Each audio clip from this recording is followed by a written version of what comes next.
आजकल के लाइफ में हमारे साथ तो ऐसा हो गया है कि अगर एक बड़ी रिस्पॉन्सिबिलिटी हमारे ऊपर आ जाए तो उसे निभाते निभाते हम लोग इतना ज़्यादा उसमें कूद पड़ते हैं कि बाकी के रिलेशंस रिस्पॉन्सिबिलिटीज़ लाइफ के हम लोग ओवरलुक कर जाते हैं, इग्नोर कर देते हैं। और अगर एक साथ हमारे पास मल्टीपल रिस्पॉन्सिबिलिटीज़ हो जाए तो हम लोग इन रिस्पॉन्सिबिलिटीज़ में काफ़ी हद तक कंफ्यूज्ड हो जाते हैं, स्ट्रेस्ड आउट रहते हैं। सबको सही तरीके से मैनेज करना तो दूर की बात, किसी एक को भी हम लोग सही तरीके से नहीं कर पाते हैं और इसी को लेके हम लोग अपने लाइफ को और ज़्यादा मेस में डाल देते हैं। तो इसी बारे में बात करने के लिए आज हमारे पॉडकास्ट में हैं कैप्टन डॉक्टर सुनैना सिंह, जो एक रिस्पॉन्सिबिलिटी में मल्टीपल रिस्पॉन्सिबिलिटीज़ को बड़ी बाखूबी से निभा रही हैं और she is doing really really good. She is an army officer, a mother, a professor, a motivational speaker, a beloved wife, and even a coach for the SSP aspirants.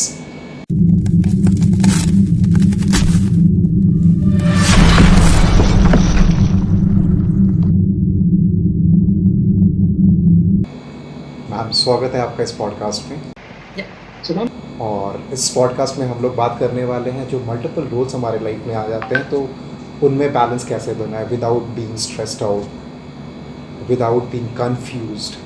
तो उसी बारे में बात करते हैं। तो उसके लिए मैं सबसे पहले तो ये आपसे पूछना चाहूँगा कि you are like an ex army officer, a professor, a mother, even a motivational coach and a beloved wife. तो आप इन सब जगहों पे अब सब कुछ में बैलेंस कैसे करती है? Like how do you balance everything? मैं बैलेंस तो नहीं कर पा रही हूँ बट या प्रायोरिटाइज कर पाती हूँ। ठीक है, Okay. So that is what I am doing it. मैं प्रायोरिटी के हिसाब से चलती रहती हूँ। ठीक है, so when I was an army officer, उस time I wasn't a mother, so I was fully dedicated over there when I was wearing a uniform. So 24/7 I was dedicated to Fauj, and when Nirbhay was born, so both the jobs were 24/7, being a Fauji also and being a mother also, Anurag. So at that time, I decided to कि चलो भाई motherhood is the time for, because that was the call, so I prioritize over that. तो फिर I was a full time mother. फिर उसके बाद जो मुझे मिलता रहता है, आई डोंट विश फॉर कि सब कुछ मुझे मिल जाए। मुझे जितना मिलता है I just try to make the best of it.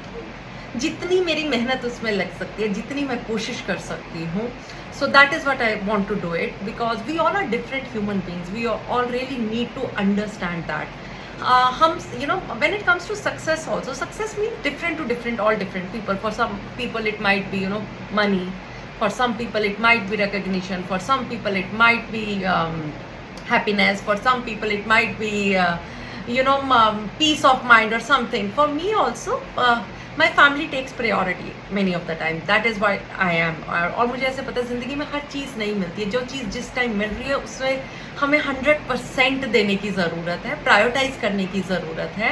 I know so many people who are doing so professionally well. I am sure उन्होंने अपनी कहीं ना कहीं पर्सनल लाइफ को कॉम्प्रोमाइज़ किया ही हुआ होगा, और जो पर्सनल लाइफ में बहुत अच्छा कर रहे हैं उन्होंने कहीं ना कहीं अपनी प्रोफेशनल लाइफ को थोड़ा बहुत कॉम्प्रोमाइज़ किया हुआ होगा। We can't get everything over there, but और कुछ सही या गलत भी नहीं है। जिस इंसान को खुशी उस प्रोफेशनल लाइफ से मिल रही है, I think they should go head with that. फिर बाद में सबके बच्चे पल ही जाते हैं, ऐसा तो नहीं है कि बच्चे नहीं बड़े होते हैं, सबके हो जाते हैं। एंड सिमिलरली जिनको बीइंग एट होम और just trying to do best for the family और समथिंग, वो भी बड़ी चीज़ है। अगर खुशी उस चीज़ में मिल रही है, one should go head with that. I think career भी थोड़ा बहुत मैनेज हो ही पाता है, and I was also able to do that. थोड़ा बहुत करियर मैनेज हो गया उस टाइम में, and that is what we are doing it. तो मैम, क्या आप बचपन से ही आर्मी ज्वाइन करना चाहती थी? मतलब बचपन से ही क्या एम्बिशन था आपका कि आप आर्मी ज्वाइन करोगी, या कोई एक स्पेसिफिक अकरेंस रहा आपके लाइफ में, कुछ स्पेसिफिक घटना या कोई इन्फ्लुएंस जिस वजह से आपने डिसाइड किया कि आपको आर्मी ज्वाइन करना है? नहीं नहीं, बचपन से ही I was completely into outdoors और my grandfather was a freedom fighter. तो हमेशा ऐसे तो बचपन से ही था कि that we want to do something for the country, because दादू हमेशा बोलते थे कि अपने लिए तो सभी जीते हैं बेटा, थोड़े ऐसे इंसान बनो जो देश के लिए कुछ करे। And when it comes to India I think सबसे बड़ी चीज़ वही होती है, अगर देश के लिए काम करना है तो Indian army defence services is the first thing which comes to your mind. और व्हेन आई वाज यंग तो मुझे पायलट बनना था। I always wanted to join air force but I could not clear my SSB for air force. Then I applied for army, फिर मेरा फौज में हो गया। So that's how I joined army. Okay ma'am, so वो बचपन से ही एक इंस्पिरेशन रहा, एज ए इंस्पिरेशन काम करता रहा, फॉर विच आपने इंडियन आर्मी को ज्वाइन किया। हाँ, वो You can say inclination that था। I something was into the that pushed sports, you. या मैं स्पोर्ट्स में थी। My father was my coach. I use to always outdoors वाला बच्चा थी मैं ना। सो हमेशा खेलना, टूर्नामेंट्स Yes. खेलना, एक खेलना साल में 2-2 3-3 हो जाती थी, नेशनल्स हो जाते थे, फिर स्टेट टूर्नामेंट्स होती थी। So I started playing when I was in class 4th और 5th। मैंने खो खो से स्टार्ट किया था और फिर I started playing handball in my class 8th। फिर 9th में मैंने अपना पहला स्कूल नेशनल खेला और फिर बस ऐसे ही विमेन नेशनल्स और खेलते रहे। फिर कॉलेज में खेले, फिर खेल खेल के ज़िंदगी निकल गई। और उसके बाद फिर ऐसे ही आउटडोर्स में हो, स्पोर्ट्स में हो तो फिर थोड़ा आसान लगता है फौज एंड ऑल सब ना, because physically you are strong. Okay. So ma'am, once you cleared the SSB and went into Indian Army, what difference or what challenges, अगर आपने कुछ फेस किया हो तो किस तरीके का challenges आपने फेस किया in the Indian Army as a woman in uniform? You know it really depends upon the experience.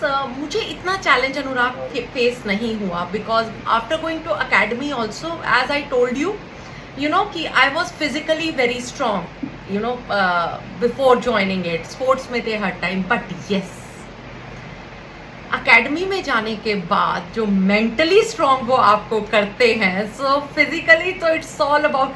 आप फिजिकली भी स्ट्रांग इसलिए होते हो बिकॉज वहाँ पे आपको मेंटली इतना स्ट्रांग कर दिया जाता है, बिकॉज आपको वो गिव अप चीज सिखाई नहीं जाती है। वहाँ पे you are not just doing one thing for yourself, you are doing it for your whole platoon और for your whole company. If you lose that, your complete company is going to lose that, your complete platoon is going to lose that. तो आप वो कभी नहीं होने देना चाहते है कि नहीं। वो टीम स्पिरिट की जो चीजें आती है ना, और ऊपर से देन तो ट्रेनिंग इज लाइक दैट। वहां पे डेली आपकी ईगो को क्रश किया जाता है और आपको बताया जाता है, you know this is life. हवा में उड़ने की जरूरत नहीं है। हमारी most of the time problem कहाँ से स्टार्ट होती है? आई मैं सारी प्रॉब्लम दुनिया में मुझे कहीं ना कहीं लगती है वो मैं से शुरू होती है, और वहां पे मैं को निकाल दिया जाता है आपके अंदर से ना। बचता है सिर्फ वी एज अ टीम। आप अकेले कुछ नहीं कर सकते।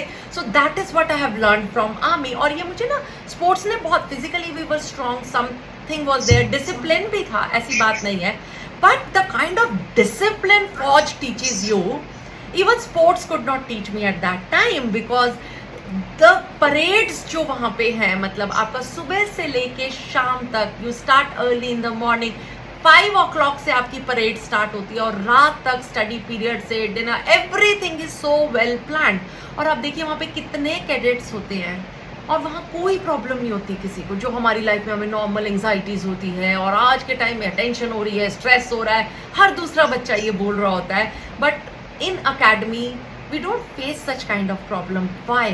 Because we don't have time to overthink. Most of the time, Okay. all our problems are generated by our own overthinking. या तो हम past का regret कर रहे होते हैं, या हम कर रहे होते हैं future की anxiety में जी रहे होते हैं, क्या होगा क्या होगा क्या होगा, जिसकी वजह से हमारा present खराब होता रहता है। और academy के अंदर we live life in our present. Present is the only thing. एक परेड, दूसरी परेड, तीसरी परेड, चौथी, पांचवी, अब देख। सुबह आप स्टार्ट करते हो अपनी पीटी से, फिर ड्रिल होती है, फिर आप go for your breakfast, classes, come back, swimming, then come back, फिर then clubs are there, sports is there, then study period, और फिर इतना थक के रात को बेड पे नींद लेटने के बाद सिर्फ नींद ही आती है उसके बाद, और कुछ नहीं बचता है आपके पास।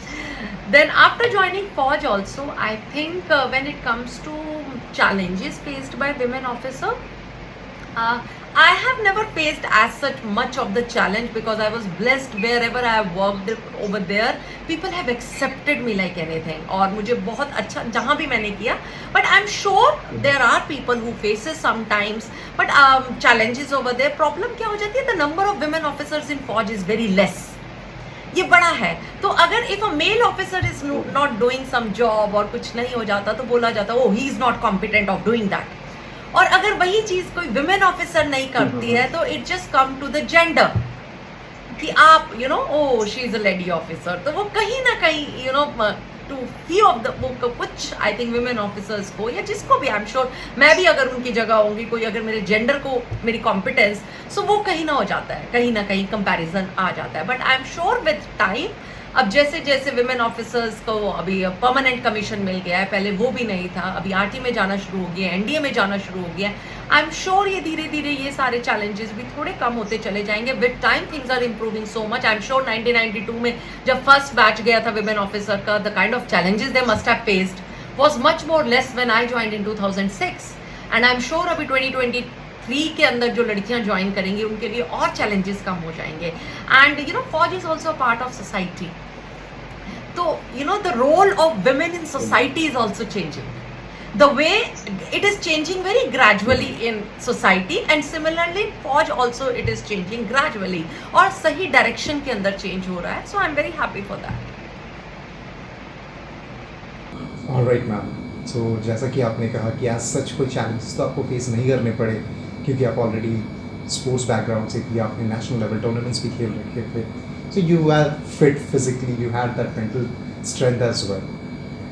एक बार मेरा बात हो रहा था एक आर्मी पर्सनल से and he told me that Anurag you won't believe, मैं अपने स्टूडेंट लाइफ में मतलब till my 12th grade and in fact even in my graduation days I was very rebellious. एक रेबल का एटीट्यूड था मेरे अंदर और वो बहुत ख़तरनाक लेवल पे था. लेकिन जिस दिन मैं अपना SSB क्रैक करके वो गेट के उस पार गया और उसके नेक्स्ट डे सुबह 4 बजे से लेके मेरे ईगो को हर रोज़ तोड़ा जाता था and within a week ये सारा रेबल वाला एटीट्यूड, सारा रेबलिस्ट एटीट्यूड मेरा एकदम ख़त्म कर दिया गया. So is it true ma'am? Does it happen? Does things like this happen? It's very true. It's very true. So, ma'am coming down to the education part, आपने ग्रेड्स किया, पोस्ट ग्रेड्स किया, masters, फिर आपने MBA भी किया, तो सब में आपने साइकोलॉजी में काफ़ी पढ़ाई की. लाइक आपके ग्रेजुएशन में भी साइकोलॉजी था, मास्टर्स में भी आपका साइकोलॉजी था. तो मैम ये साइकोलॉजी में आपका इंटरेस्ट कैसे बना? मैं सच्ची बताऊं, व्हेन आई जॉइंड साइकोलॉजी तो मुझे पता नहीं था ये सब्जेक्ट एग्जैक्टली है भी क्या. बिकॉज मैंने 12th जब की थी तो मैंने नॉन मेडिकल से 12th की थी, ठीक है, और मुझे पायलट फ्लाइंग के लिए जाना था. तब तक एलिजिबिलिटी क्राइटेरिया वाज कि 11th 12th में अगर आपके पास फिजिक्स मैथ्स हो तो ग्रेजुएशन में आपके पास कोई भी सब्जेक्ट हो आप फ्लाइंग के लिए अप्लाई कर सकते हैं, ठीक है.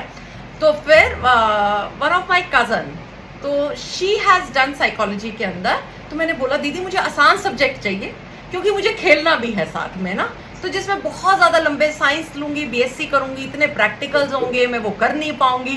तो she told me psychology is a very easy सब, मतलब बहुत ज़्यादा मुश्किल नहीं होगा, it's study of human behaviour only, you will like this subject, सुना है ना, तो तुम साइकोलॉजी ले लो, हो जाएगा. तो मैंने वैसे साइकोलॉजी ऑनर्स पढ़ना शुरू किया था. Then I started liking it as a subject and then being from the sports, फिर मुझे लगा कि मैं अपनी मास्टर्स जो करूँगी वो मैं करूँगी स्पोर्ट्स साइकोलॉजी के अंदर. तो मैंने अपनी DU से साइकोलॉजी ऑनर्स करी. तो उसके बाद फिर मैंने अपनी मास्टर्स पंजाब यूनिवर्सिटी चंडीगढ़ से करी स्पोर्ट्स साइकोलॉजी के अंदर.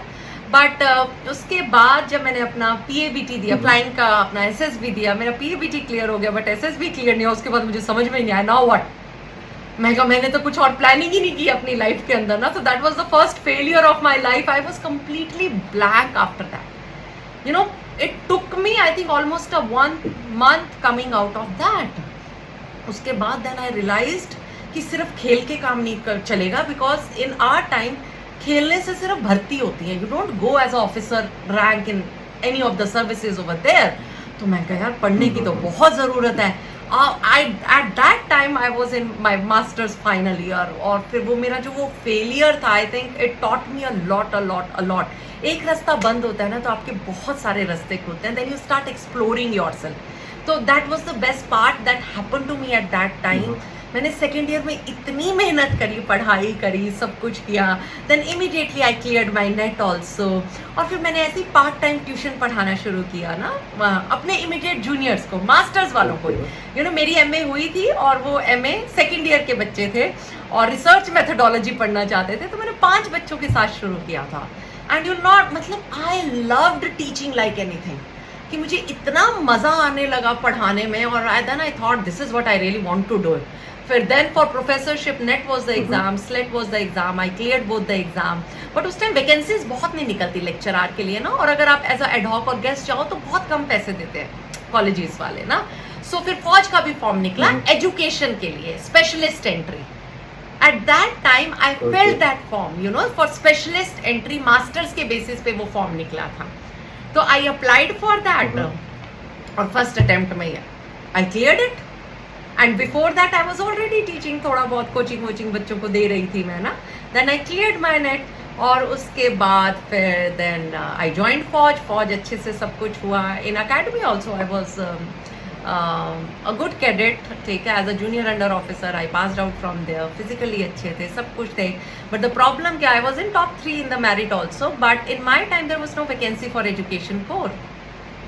मैंने जिसके लिए ज्वाइन किया था there were only 2 vacancies for education core and that was 2 for the martyr widows। और फिर being from the psychology background मुझे int core मिली फिर फौज के अंदर ना। So I got the intelligence core। फिर अच्छे 5 साल निकले बहुत। Then I got married to an infantry officer and then my son was born and then completely my world changed।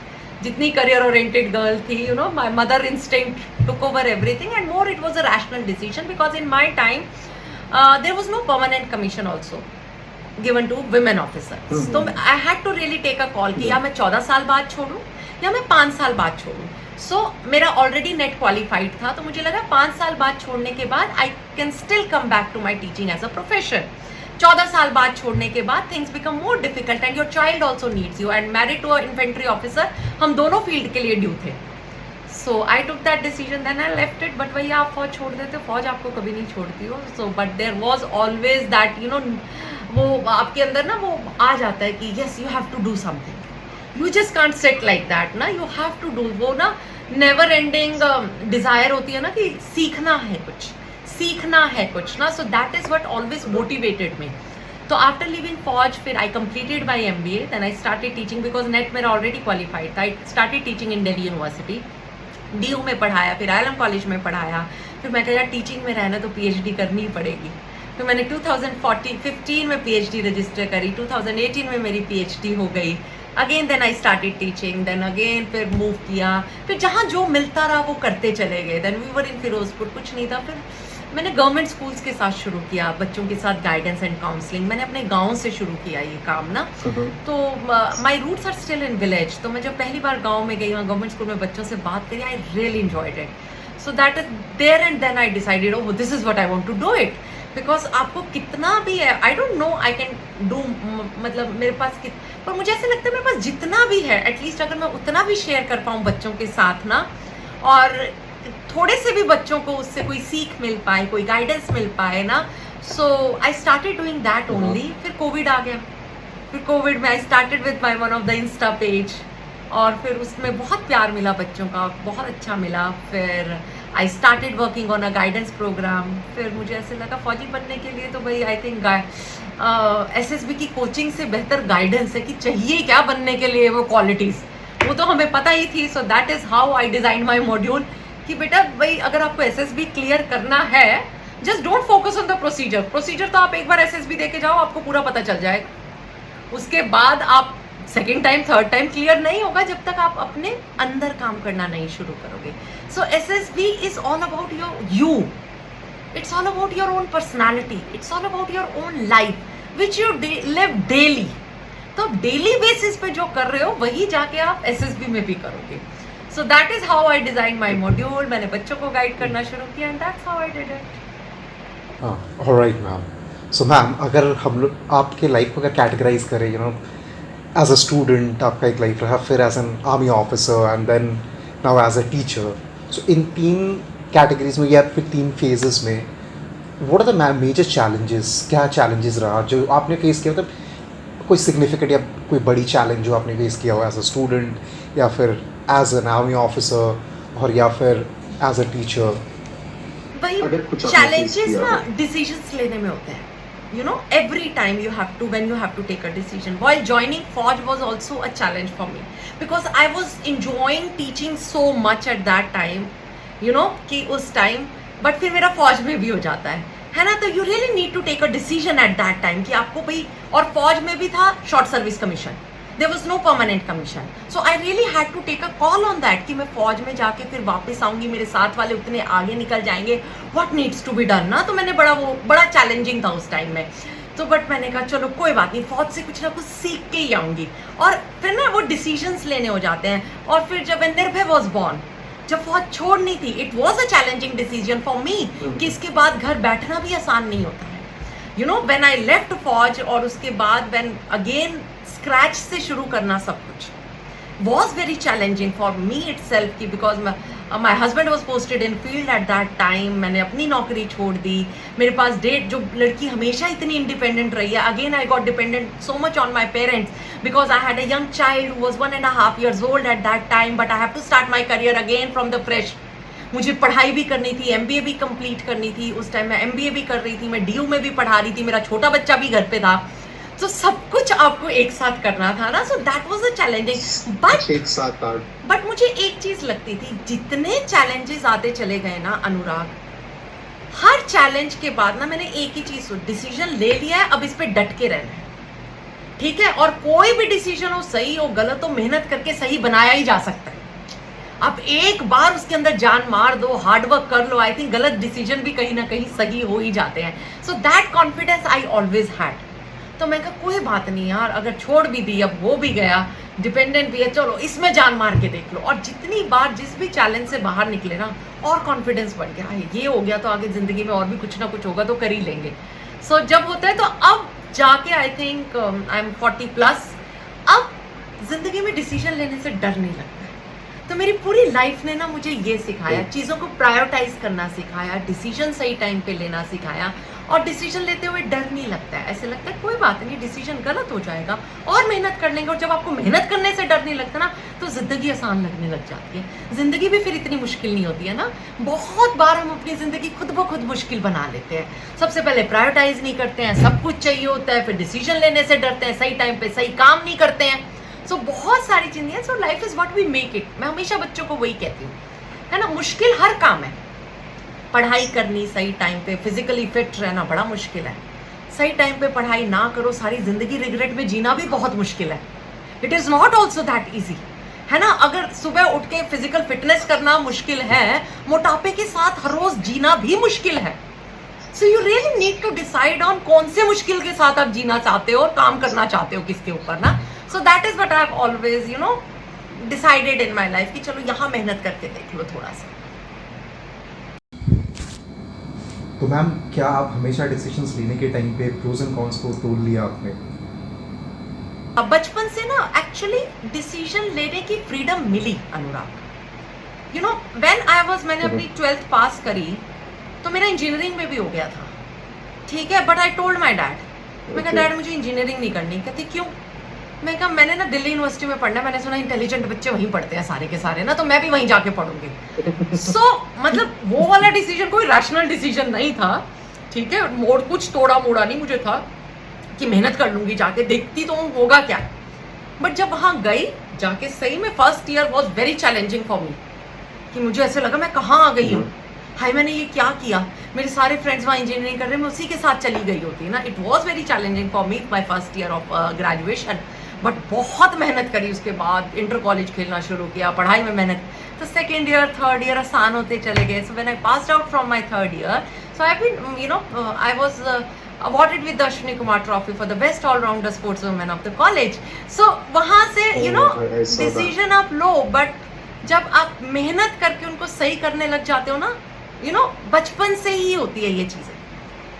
तो I humble request to all the parents, let your kids take decision. उस time मुझे ऐसा लगा मैं बड़ी bold हूँ, but आज मैं पेरेंट हूँ तो मुझे पता चलता है कि बोल्ड मैं नहीं थी, बोल्ड मेरे माँ बाप थे उस टाइम में.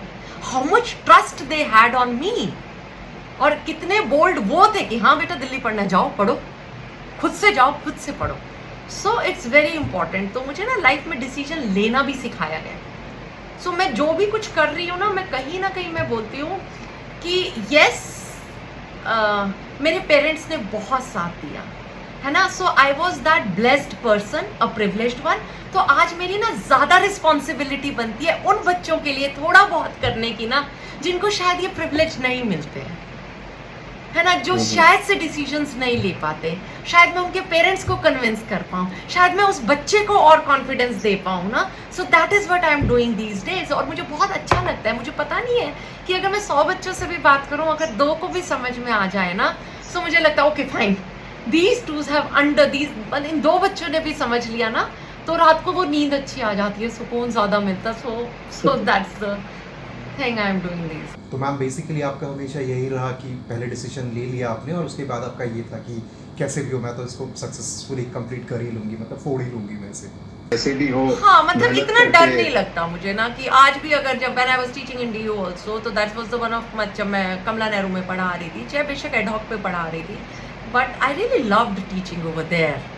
बट वही then again I took the decision कि नहीं, husband was going to a peace posting, my son was young, you needs both the parents together, है ना, मेरे जॉब, उसके जॉब की वजह से why he should be missing on you know love of both the parents. That what always you know, मुझे हमेशा ऐसे लगता था कि मैं आज जो भी हूँ, मैंने अपने माँ बाप को दोनों को हमेशा मेरे साथ पाया है ना। तो आज मैं जितनी स्ट्रांग बन पाई हूँ बिकॉज ऑफ देम। मैंने कभी उनको ढूंढने की जरूरत नहीं थी, they were always around me. So that is what I just thought it. तो I moved to Firozpur very easily. फिर फिरोजपुर में मैंने ऐसे ही काम करना शुरू कर दिया। जहाँ जाती हूँ काम ढूंढने की कोशिश करती हूँ, छोटा बड़ा नहीं देखती हूँ, ठीक है। आई स्टिल रिमेंबर फिरोजपुर में मैं 2 गवर्नमेंट पॉलिटेक्निक में गई, गवर्नमेंट गर्ल्स कॉलेज में गई। वहाँ प्रिंसिपल के पास जाके मैं कहा सर प्लीज़ मुझे बच्चों से बात करने दो। तो कहते मैम अभी टाइम नहीं है। मैं कहा सर मैं वेट कर लूँगी, but I really want to, मतलब ना मुझे बच्चों से बात करना, that's what I enjoy doing it. तो मैंने कभी ये नहीं सोचा oh why should I sit, why should I wait, you know.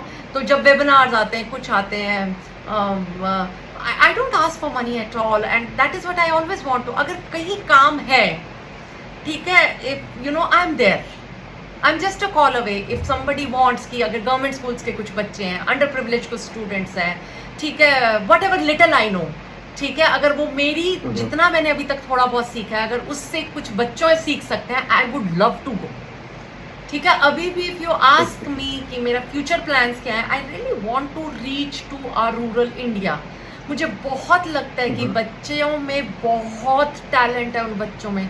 वो कहीं ना कहीं सिर्फ अंग्रेजी की समझ के अंडर कॉन्फिडेंट हो जाते हैं, सिर्फ एक लैंग्वेज की वजह से अंडर कॉन्फिडेंट हो जाते हैं, और भूल जाते हैं उनके अंदर कितना हुनर है, कितना टैलेंट है, कितना हार्डवर्क कर सकते हैं बच्चे ना। बिकॉज ना उनके अंदर एक आग होती है, फायर ना, जिसको बोलते हैं कि मुझे ये अचीव करना है, this is what I want to achieve it. और जिन बच्चों को ये चीजें बड़ी आराम से मिल जाती है ना, उनके अंदर वो फायर नहीं होती। Okay, oh they take it for granted. But जिनको नहीं मिलती है ना, उनको लगता है यार ये बहुत बड़ी चीज है यहाँ तक पहुंचना ना। तो उनको अगर थोड़ी सी पुश कर दो, थोड़ी सी गाइड कर दो ना, so they can do really very well. So I really want to work on that level in next few years. Okay, so that's really a very noble intention of doing that. So, हालांकि मुझे भी ये लगता है कि अभी भी India के जो रूरल एरियाज हैं, वहाँ के बच्चे कुछ कुछ चीज़ों में इतने ज़्यादा सप्रेस रहते हैं कि दे मिस ऑन अपॉर्चुनिटीज़, हालांकि उनमें पोटेंशियल काफ़ी ज़्यादा होता है। बहुत होता है। I know so many girls in my own village. मतलब मैं उनको जब जाते हुए देखती हूँ, घर वाले नहीं भेजेंगे शहर में पढ़ने के लिए, तो मतलब उनको फिर, और जब मैं जाके उनको बोलती हूँ कि जब मैं इस गांव की लड़की होके अगर वहां पहुंची, क्यों पहुंची, क्योंकि मेरे माँ बाप ने मेरा साथ दिया, तो आपको भी अपने बच्चों का वो साथ देना पड़ेगा। तो कहीं ना कहीं थोड़ा कन्विंसिंग हो जाता है कुछ मदर्स के लिए। जब एक माँ दूसरी माँ को समझाती है ना, तो वो रिलेट कर पाते हैं, और जब वो अपनी गांव की बेटी को देखते हैं ना, तो उनको भी हौसला आता है, चलो हमारा बच्चा भी ऐसा कर लेगा ना। तो दैट इज व्हाट ना, तो थोड़ा रिलेट करना आसान हो जाता है, तो उनको समझाना थोड़ा आसान हो जाता है, और बच्चों को भी देख के आई थिंक कहीं ना कहीं एक इंस्पिरेशन मिलती है। देखो मोटिवेट तो सबको खुद ही करना पड़ता है। I can't go and motivate people, मतलब आई कैन इंस्पायर पीपल कि चलो भाई काम तो खुद ही करना है उनको ना, मोटिवेट तो खुद ही होना है उनको। सो दैट इज व्हाट, यहाँ they have to do their own work themselves, तो मैं कोशिश करती हूँ कि उनको इंस्पायर कर पाऊँ, ऐसी चीज़ें समझा पाऊँ कि what is required now, right now. Basics तो वही है ना कि कोई भी चीज़ फ्री में नहीं मिल रही, you have to work hard work, efforts लगाने पड़ेंगे भाई, एनर्जी डालनी पड़ेगी, किसी भी टाइम कर लो। जिस टाइम जिंदगी में एक बार जान मार दोगे, आगे वाली जिंदगी आसान होने लग जाएगी। अब देखो भी तुम किस लेवल पे वो मार रहे हो। मैम ये तो मुझे तो एक कंस्पिरेसी थ्योरी लगती है कि एक बार फाइट मार लो, ये क्लियर कर लो, उसके बाद तो आगे की ज़िंदगी आसान होने वाली है, क्योंकि लाइफ में हर स्टेज पे जाके एक नया चैलेंज मिलता है और एक नया हर्डल आ ही जाता है। चैलेंज को देखो, जब चैलेंज आता है ना तो उस चैलेंज को घबरा, चैलेंज के बाद और स्ट्रांग भी तो हो रहे हो ना। कोई ऐसा चैलेंज है जो आपको बिना स्ट्रांग करे जाता? I don't think so. B it any, चाहे वो आपको इमोशनली स्ट्रांग करता है कि आपने दुनिया में इतना सब कुछ देख लिया, okay fine, now I can see that also, ठीक है। तो ये बहुत बड़ी चीज़ है। तो चैलेंजेस तो देखिए, जिंदगी is, our life is like that, it's like a ECG machine, up down up down up down. सीधी हो गई तो खत्म ही हो जाएगी भाई जिंदगी, ठीक है ना। तो डाउन से भी घबराना नहीं है, दैट हाँ, तो वो दैट मेक्स आवर लाइफ वो। बट उन चैलेंजेस को डरना नहीं चाहिए, बिकॉज मैं डरती नहीं हूँ शायद से। सो जब मेरा लो फेज चलता है, it's okay, that's a part of life and everything is temporary. अगर सक्सेस टेम्परेरी है तो फेलियर भी टेम्परेरी है। ये तो है ही। वैसे तो change is the only constant. से डरना नहीं चाहिए, प्लीज नहीं डरना चाहिए। आई एम श्योर, मतलब चेंज आसान नहीं है। मैं तो कह रही हूँ, चाहे पॉजिटिव भी चेंज हो ना, हमारी पोस्टिंग एक से दूसरी जगह जा रहे हो, चाहे प्रमोशन पे भी जा रहे हो ना, स्टिल पेन करती है पोस्टिंग्स ना। ओ माय गॉड, फिर घर पैक करो, फिर अनपैक करो, फिर जाओ, फिर नए दोस्त, नई जगह। सो इतना वो नहीं होता, बट स्टिल अगर आप इस चेंज को एक्सेप्ट कर लो ना, तो लाइफ अच्छी भी हो जाती है ना, ईजी भी हो जाती है। पर्सपेक्टिव बन जाता है हर एक चीज़ को पॉजिटिवली लेने का। पर्सपेक्टिव पे दुनिया चल रही है भाई, आप कैसे ही देख लो दुनिया को। बिल्कुल, मतलब आप कैसे तो मतलब मुझे ऐसे लगता है नेगेटिव देख के एट द एंड मुझे ही एंजाइटी मिल रही है, मेरे को ही मतलब प्रॉब्लम हो रही है। तो कोई ना कोई थोड़ा पॉजिटिव देख के अगर कुछ भी सुकून मिल रहा है, कुछ भी अच्छाई मिल रही है, so why not to focus on positives. So this is what I always try to do, मतलब एंड आई थिंक ये प्रैक्टिस की बात है। जिस तरीके चीज़ की आप प्रैक्टिस करने लग जाओ ना, आप सीख भी जाते हो। It is not going to be that difficult, you ना। जैसे कि just try to focus on, you know, हर इंसान में कुछ ना कुछ तो अच्छा होगा ही। ऐसा भी क्या है कि मतलब क्या बुरा है, हर टाइम बुरा नहीं हो सकता। एवरी ह्यूमन हैज सम और the other thing, you know. But वही है, life is all about perspective. और पर्सपेक्टिव, परसेप्शन बनती कैसे है दुनिया को देखने की? With our own life experiences, with our own brought up, है कि नहीं? अगर कोई इंसान वैसे कर रहा है, अगर आप ये समझ लो कि वो वैसा क्यों कर रहा है, आई थिंक लाइफ आसान हो जाएगी, है ना? नहीं, वही जो कहा जाता है कि बुरा इंसान नहीं होता है, बुरे तो हालात और वक्त होते हैं। अगर मैं उनकी जगह शायद से पैदा हुई होती सेम सर्कमस्टांसेस में, तो शायद से I would not have been that positive, that confident, नहीं होती शायद से, है कि नहीं?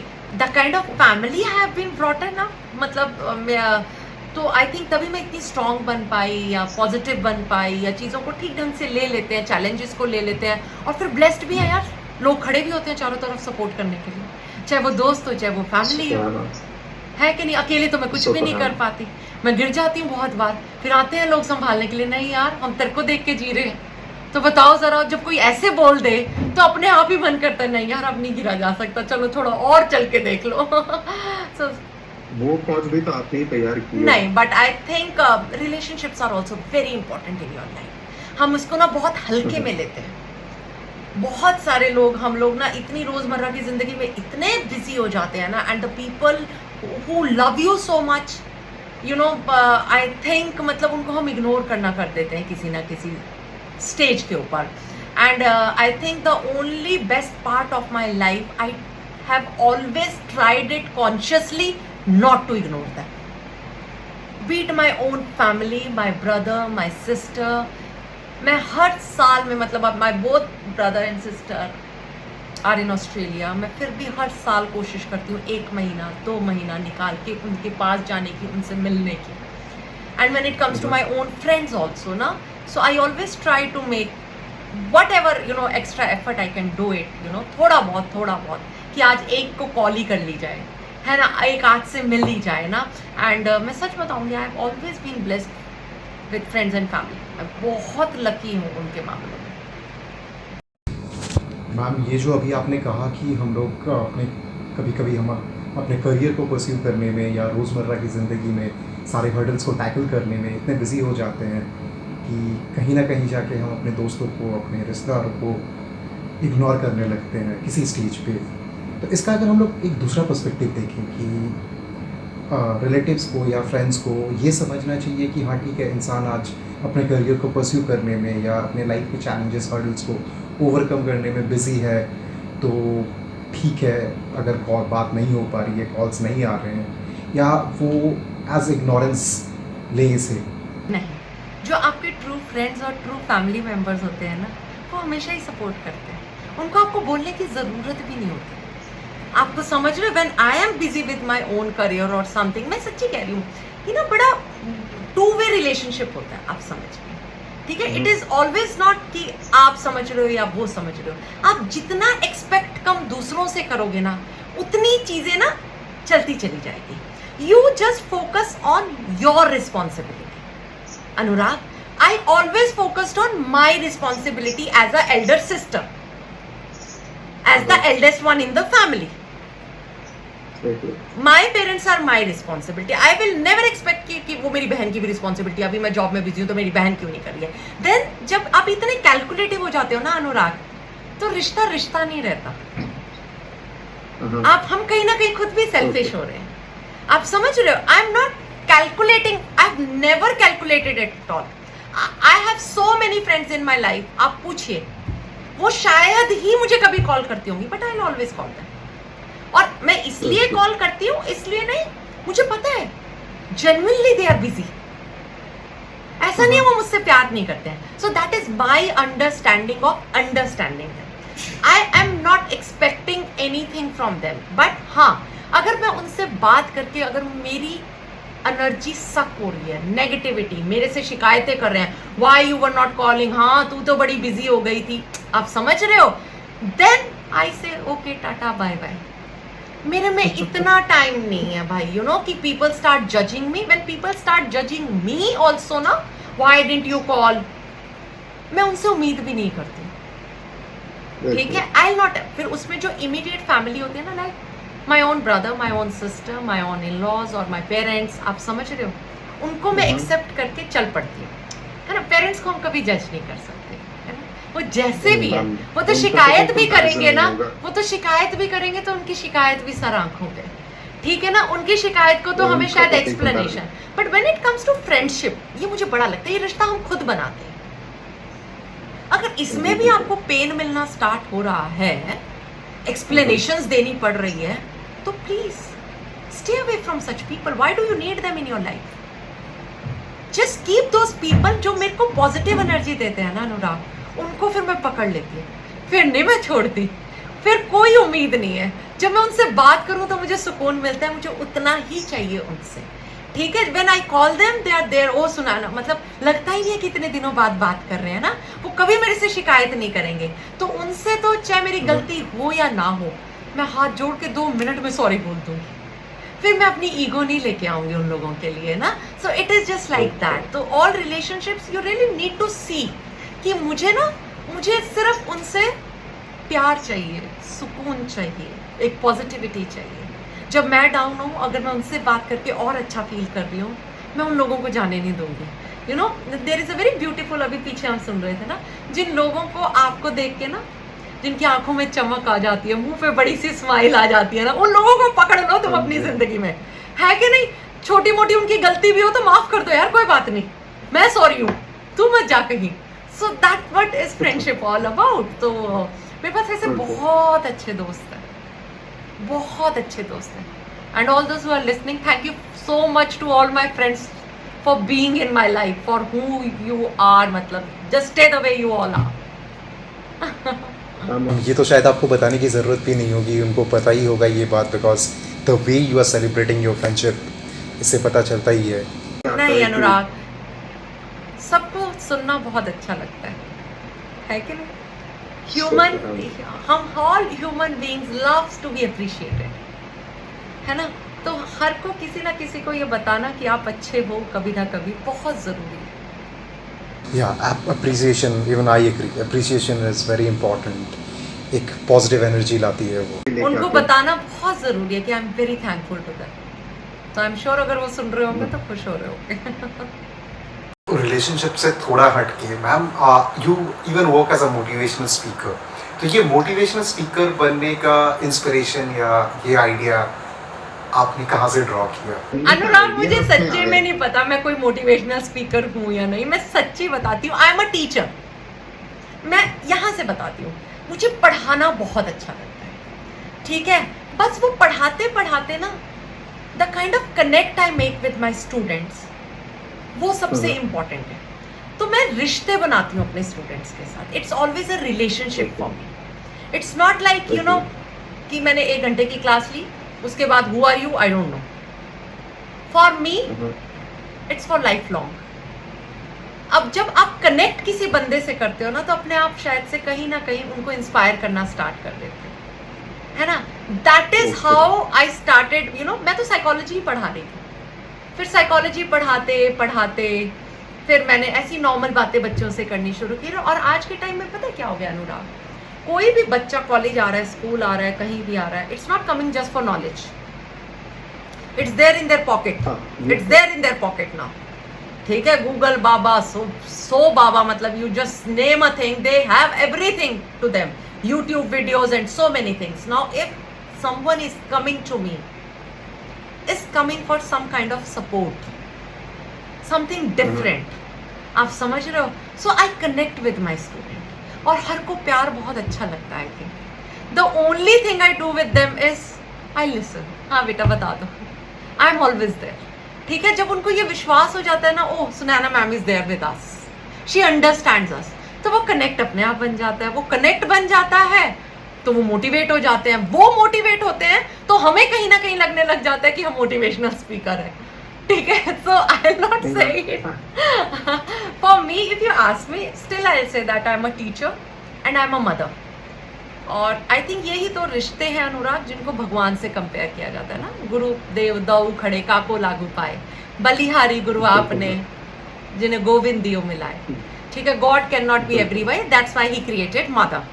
So I'm that blessed soul that I'm a mother also and I'm a teacher also, ठीक है? तो बच्चों को दोनों मिल जाते हैं मेरे अंदर ना। So most of my kids calls me, you know, आप हमारी सेकंड मम्मा हो। So वो रिश्ता बनता है, हाँ, तो मेरे लिए वो वाला रिश्ता है। आई एम श्योर, मतलब ना, it's more like relationships which I make with my own students. और मुझे अभी भी लगता है कि जिंदगी में कभी भी उनको कभी ज़रूरत होगी, so I'll always be there for them. It's not like कि मेरा बच्चा एक SGP का गाइडेंस प्रोग्राम लिया, उसके बाद who are you, I don't know. So that is what I keep telling them, because when you come to me, मतलब it's not like कि 1 period 2 period 3 period। अभी भी मेरे पास कमला नेहरू के इतने सारे बच्चे हैं जिनके कॉल्स आते हैं, जिनके मैसेजेस आते हैं। So I feel so good about that, you know। तो मैं हर बच्चे का नंबर सेव कर लेती हूँ उसके अंदर ना, कि whenever they call me, so you know, yes, I'm there। No ma'am, actually when we had finalized this podcast, तो आपके काफ़ी सारे बच्चों के DMs आए थे हमें कि she is a very good motivational speaker, so please sir try to fetch maximum information from her कि और कैसे हम लोग मोटिवेट हो सकते हैं और ज़्यादा मोटिवेटेड कैसे रह सकते हैं। बच्चों को बोलती, देखो बेटा मोटिवेट तो तुम्हें ही होना है, मतलब अब मेरे पास तो है नहीं कोई जादू की छड़ी, होती तो मैं आज घुमा देती, कोई चूरन होता तो मैं आज सबको मिला मिला के पिला देती और तुम हमेशा ही मोटिवेट रहते, ठीक है कि नहीं? But it's not like that. मैं अपनी जर्नी शेयर करती हूँ और खुले दिल से करती हूँ। I don't hide my own failures from my students. और जब मैं उनको ये कहती हूँ, if I could do it, आप भी कर सकते हो ना। ये बड़ा हौसला दिलाने वाली चीज़ होती है किसी को ना, है ना, कि अगर मैं इस सिचुएशन से होके बच गया तो अगले इंसान को लगता हाँ यार मैं भी कर जाऊंगा, है कि नहीं? So that's what mostly when my sessions are there, I just जो मेरे पास है, मैं फिर फिल्टर लगा के नहीं बात करती मेरे बच्चों के साथ ना। बच्चों, this is what I have faced it, see now we can do it, and it's all about we. ठीक है, तो फिर शायद हौसला मिलता है, मोटिवेशन मिलती है बच्चों को, when you share your own failures with your students, and when you yourself is proud of your own failures and you tell them this is what I have become after this, तो बच्चों को, I think her young बच्चा आजकल they want it, because सबकी life में कुछ ना कुछ से वो जूझ रहे हैं ना।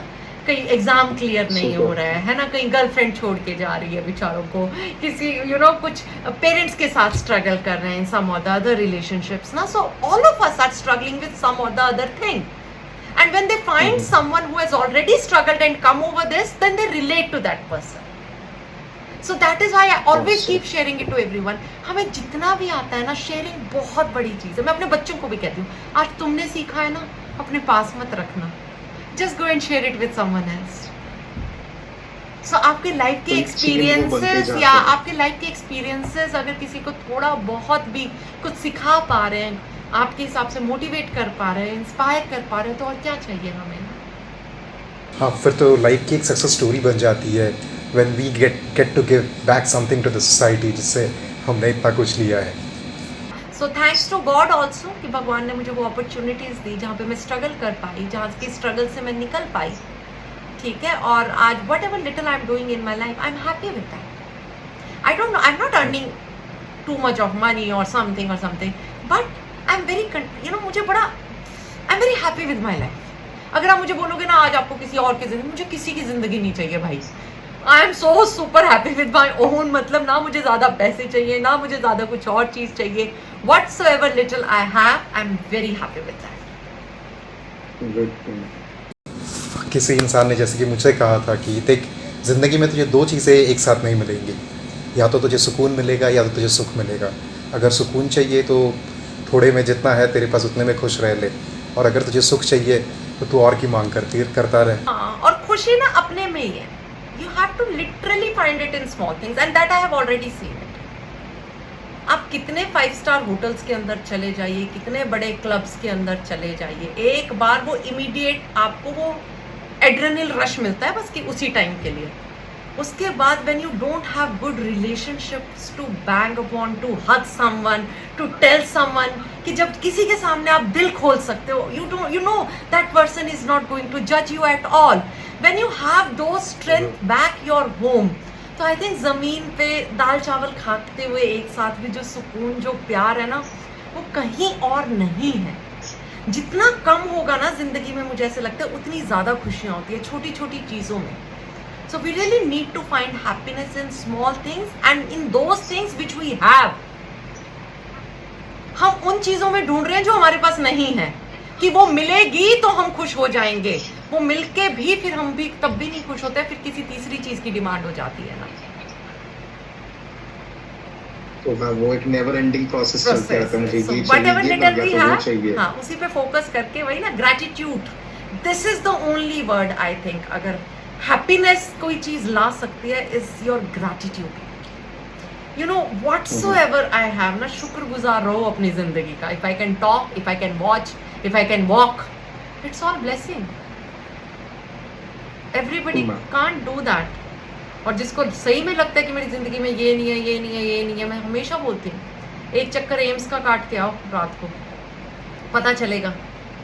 मैं सच कह रही हूँ। वापस हम गाना गाएंगे, दुनिया में इतना कम है, मेरा गम कितना कम है, दुनिया का गम देखा तो मैं अपना गम भूल गया। सो this is the reality of life. जितना कम देखेंगे उतना ही बड़ा वो है। हमारे पास बहुत कुछ है, भगवान ने हमें दिया है, उसका शुक्रगुजार रहिए, and just try to make the best of it. That's it. Okay ma'am, so just to conclude कि आजकल के बच्चों में काफ़ी मैंने देखा भी है कि ये लोग एक लेवल तक तो अपनी पढ़ाई सही से कर लेते हैं, मे बी 10th +2 तक, और उसके बाद दे गेट कन्फ्यूज कि हमें खुले मैदान में छोड़ दिया गया है, एक फुटबॉल थमा दिया गया है, अब गोल करूँ तो किधर करूँ, because there are numerous goal post in the field. और कभी कभी ये होता है that they get very wrong in picking up a passion, या तो फिर they get confuse in identifying their passion. और कभी कभी अगर ये भी होता है कि कुछ पिक तो कर लिया, बट एक लेवल के बाद एफर्ट मारते मारते एक लेवल के बाद ऐसा हो जाता है कि they get tired and they even think about giving up, और कुछ केसेस में तो दे इवन गिव अप। तो इसके लिए आप क्या सजेस्ट करना चाहोगी? सबसे पहली चीज पता है अपना अनुराग, ये ना ट्रैप है। हम गोल फॉलो तो कर रहे हैं, हमें यही नहीं पता ये किसके हैं। I am telling you, most of your goals are not your own goals. So the first thing, if you really want to be perseverance चाहिए उस गोल को फॉलो करने के लिए, it has to be your own goal. अब ये own goal का क्या कंसेप्ट है भाई, अपना है या नहीं? अब प्रॉब्लम क्या है कि हमारी सोसाइटी में प्रॉब्लम है कहीं ना कहीं। I will go with the parenting also, ठीक है?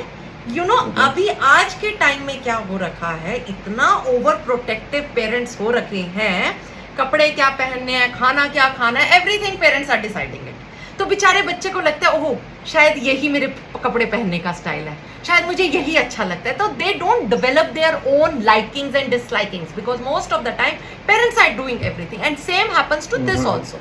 यू नो जब कोई छोटा बच्चा होता है ना, तो अब क्या बनना चाहते हो, तो पहले क्वेश्चन मतलब बचपन में ही ना पेरेंट्स को ही हो जाता है, हाँ बेटा आप क्या बनना चाहते हो, है ना? कोई घर में गेस्ट आया, दे विल आस्क यू आप क्या बनना चाहते हो, क्या बनना चाहते हो। द मोमेंट चाइल्ड से मैं आईएएस बनना चाहता हूँ, मैं डॉक्टर बनना चाहता हूँ, मैं इंजीनियर बनना चाहता हूँ, उस टाइम में बच्चों को यही पता होता है, माँ बाप ने जो बोला होता है कि यही जॉब्स अच्छी हैं, and the parent latch on it सारा। फिर जहां भी जाएंगे ना, oh my child she wants to become an engineer, oh she wants to, ये तो आईएएस ही करेगी। तो बच्चे की वो पॉजिटिवली रीइंफोर्स हो के बिहेवियर ना, उसको ऐसे लगता है कि मैं यही करना चाहता हूँ। आप समझ रहे हो? बट एक्चुअली में this is the adopted goal, they have adopted it either from the parents या सोसाइटी में कहीं देख के भी वो अच्छा लग रहा है ना भाई। बहुत सारे बच्चे, कितने बच्चे फौजी बनना चाहते हैं एविएटर्स लगाने के लिए, सिर्फ यूनिफॉर्म बुलेट के लिए। आप समझिए, just adopted that goal from something very fancy over there, but what actually required is what. देखिए गोल गलत नहीं, I am not telling you all to go against your parents, ठीक है? गोल सही चूज किया है, बट उस गोल को आप फॉलो नहीं कर पाओगे। क्यों? परसिवरेंस नहीं आएगी। क्यों? क्योंकि वो आपका नहीं है। Every time when you are going to ask why, you don't have reason for why you want to do it.